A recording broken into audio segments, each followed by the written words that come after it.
The World Evangelical Alliance, representing over 600 million evangelical Christians worldwide, established a Women's Commission in 1974 to promote the full participation of women in ministry and society.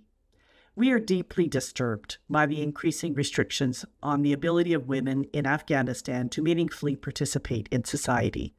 The restrictions imposed under the law on propagation of virtue and prevention of vice violate women's fundamental human dignity. Women in Afghanistan are rendered mute and invisible. With recent prohibitions on women taking medical education, women's very existence is threatened.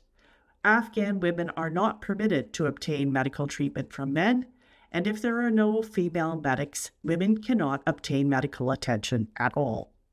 It is particularly distressing that this subjugation of women is being done in the name of religion. As Christian women, we wish to use our faces and our voices to stand for and with women whose faces are required to be hidden and voices have been ordered to be silenced. We urge the esteemed Human Rights Council to condemn these restrictions and strongly urge the Islamic Emirate of Afghanistan to restore the fundamental human rights of women in Afghanistan.